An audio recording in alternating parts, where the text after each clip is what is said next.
Hey, hi everybody, and welcome to the Funny People Fallout Shelter live. Yes, it's 2:59. I'm gonna wait just a couple minutes to make sure that anyone who was logging on live is actually logging on live according to my clock on my laptop, which I can hardly see. Yeah, 2:59. Just gonna wait a second, get things organized, get my set together here. Make sure our angle is good. Feel free to comment if you can't see anything. Here we go. Getting it all together here. All right. Let's see who signs on. All right. And is it 3:00? It's 3:00. Okay. Hello. Welcome to the sort of first installment of Live from the Funny People Fallout Shelter. I am Erica Wides. I'm the host and creator of Funny People Making Food, which is a channel here on YouTube that many of you have been watching, and I really appreciate that. Many of you have been watching. It would be great if you watched all my episodes many, many more times, preferably from completely individual, unique devices so that it counts. We need a lot more watches on the show. We really appreciate everyone who's been watching, but please watch again, share. We love doing it. If you're not familiar with it, Funny People Making Food is a food and comedy mashup where I invite comedians to cook with me in their home kitchen. So basically, I invite myself into their home kitchen.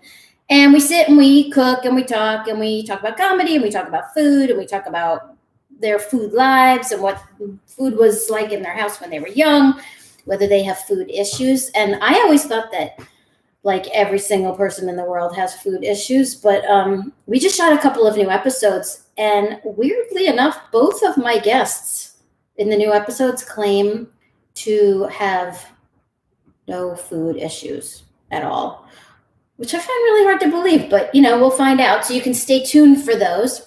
Also, feel free to comment. You can comment live right here, live on down at the bottom there. You just hit your little keyboard and start typing away. Yeah. I'm not really seeing a lot of people watching yet, so I'm going to kind of kill a little more time until we get a few more people. But what I thought was, hold on, checking my phone because I'm getting a message. Yeah. So what I'm thinking is that since we're all locked away for the foreseeable future,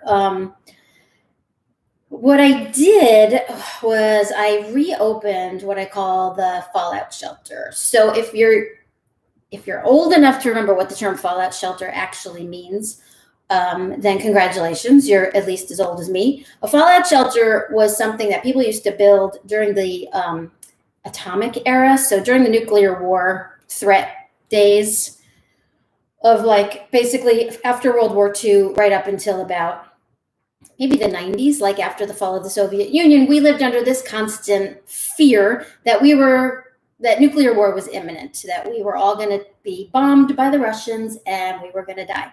But the way we could prevent that and rescue ourselves was by digging or creating a fallout shelter under our homes or out back, underground, basically an underground bunker where in the event of nuclear war or some sort of catastrophic nuclear accident, you could go and hide out there for a few weeks or months or years until all the nuclear fallout settled and everything was okay and everything was safe, and you could then go come outside and you'd be okay. Like, it didn't make any sense because if there was nuclear war, you wouldn't be able to come outside because everything and everyone and the entire planet would be incinerated.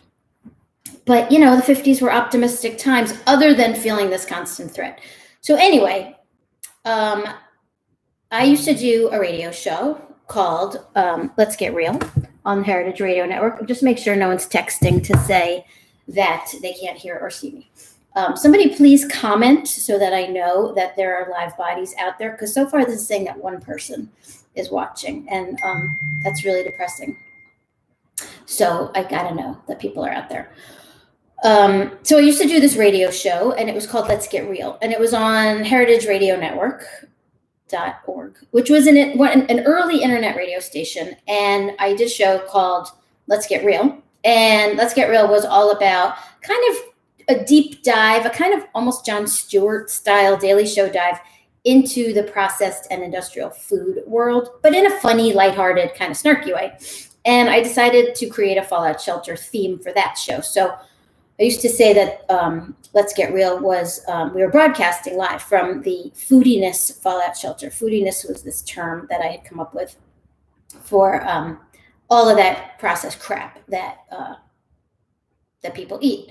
And so I created this idea of the Foodiness Fallout Shelter. And then when this all happened, the dreaded COVID-19, and we all got basically locked into our bunkers, I decided it was time to reopen that Fallout Shelter because I feel like that's where we're living in the Fallout Shelter era again. So I have recreated the Foodiness Fallout Shelter here as the Funny People Fallout Shelter, and you can see behind me just a fraction of the stockpiled food that we have here in the shelter. We have many cans of beans, tomatoes. Behind the camera over there, I have literally probably 40 pounds of dried beans, lentils, rice, pasta. I don't even eat pasta, and we have like 20 pounds of pasta in the house. I don't know what I'm going to do with all of that when this is over. Probably give it to a shelter or something because I don't really eat it. I mean, I suppose if we got really desperate, I would eat it. But, if it came to that, I guess I would eat pasta if I had to. I stopped eating pasta a long time ago. Hold on, let's check the text. Are we good? Yeah. I'm just going to text back. This is Alex, my producer. Yes. Can you see it? She says, have you got it figured out? Yeah, I have it figured out. But let's get some comments going. Let's get some people watching here. Okay, let's see. Good. All right, so because we're all locked away like this together. Oh, okay, I'm going to end this stream.